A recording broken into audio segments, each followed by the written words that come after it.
ಶಾಲಾ ಬಸ್ಸಿಗೆ ಸರ್ಕಾರಿ ಬಸ್ ಡಿಕ್ಕಿ, ಪುಟಾಣಿಗಳು ಪಾರು. ಮೂಳೂರಿನಲ್ಲಿ ನಡೆದ ಘಟನೆ. ಉಚ್ಚಿಲ ಮಹಾಲಕ್ಷ್ಮಿ ಆಂಗ್ಲ ಮಾಧ್ಯಮ ಶಾಲಾ ಬಸ್ಸಿಗೆ ಹಿಂಬದಿಯಿಂದ ಸರ್ಕಾರಿ ಬಸ್ ಡಿಕ್ಕಿಯಾಗಿದ್ದು, ಬಸ್ಸಿನಲ್ಲಿದ್ದ ಪುಟಾಣಿಗಳು ಅಪಾಯದಿಂದ ಪಾರಾದ ಘಟನೆ ಮೂಳೂರಿನಲ್ಲಿ ನಡೆದಿದೆ. ಶಾಲಾ ಪುಟಾಣಿಗಳು ಪ್ರಯಾಣಿಸುತ್ತಿದ್ದ ಉಚ್ಚಿಲದ ಆಂಗ್ಲ ಮಾಧ್ಯಮ ಶಾಲಾ ಬಸ್ ಮೂಳೂರಿನಲ್ಲಿ ಪುಟಾಣಿಯೊಂದನ್ನು ಇಳಿಸಿ ಹೊರಡುತ್ತಿದ್ದಂತೆ ಮಂಗಳೂರು ಕಡೆಯಿಂದ ಬಂದ ಸರ್ಕಾರಿ ಬಸ್ ಹಿಂಭಾಗಕ್ಕೆ ಡಿಕ್ಕಿಯಾಗಿದೆ. ಡಿಕ್ಕಿಯಾದ ರಭಸಕ್ಕೆ ಶಾಲಾ ಬಸ್ಸಿನ ಹಿಂಭಾಗದ ಗಾಜು ಪುಡಿಯಾಗಿದ್ದು, 10ಕ್ಕೂ ಅಧಿಕ ಪುಟಾಣಿಗಳು ಬಸ್ಸಿನಲ್ಲಿದ್ದರೂ ಅವರಿಗೆ ಯಾವುದೇ ಅಪಾಯ ಸಂಭವಿಸಿಲ್ಲ. ಸ್ಥಳೀಯ ಪ್ರತ್ಯಕ್ಷದರ್ಶಿಗಳು ಹೇಳುವಂತೆ ಶಾಲಾ ವಾಹನದ ಚಾಲಕ ಕೆಳಗಡೆ ಬೇಕಾದಷ್ಟು ಸ್ಥಳಾವಕಾಶ ಇದ್ದರೂ ಬಸ್ಸನ್ನು ಹೆದ್ದಾರಿಯಲ್ಲೇ ನಿಲ್ಲಿಸಿ ಮಕ್ಕಳನ್ನು ಇಳಿಸುವುದು ಅಪಘಾತಕ್ಕೆ ಒಂದು ಕಾರಣವೂ ಹೌದು. ಅದೆಷ್ಟೋ ಮನೆಗಳ ಪುಟ್ಟ ದೀಪಗಳು ಪ್ರಯಾಣಿಸುವ ಬಸ್ಸಿನ ಚಾಲಕರು ಬಹಳಷ್ಟು ಜಾಗರೂಕತೆಯಿಂದ ವ್ಯವಹರಿಸುವುದು ಅಗತ್ಯ ಎನ್ನುತ್ತಾರೆ.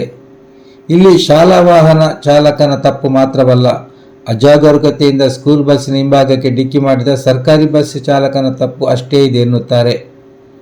ಪುಟಾಣಿಗಳಿಗೆ ಯಾವುದೇ ಅಪಾಯ ಸಂಭವಿಸದಿರುವುದು ಪ್ರಯಾಣಿಕರನ್ನು ನಿಟ್ಟುಸಿರು ಬಿಡುವಂತೆ ಮಾಡಿದೆ.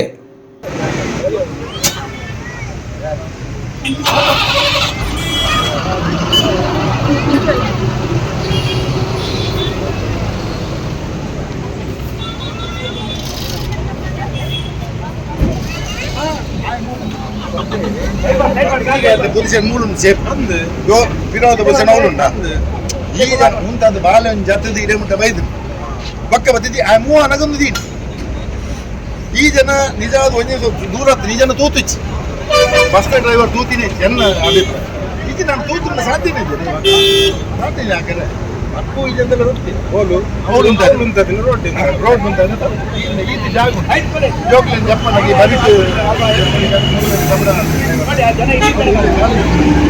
ದಾನ ಜೋಕ್ಲು ಹಾಕಿ ಮಿರರ್ ಆಗಿ ಈಗ ಮಿರರ್ ಗಾಡಿ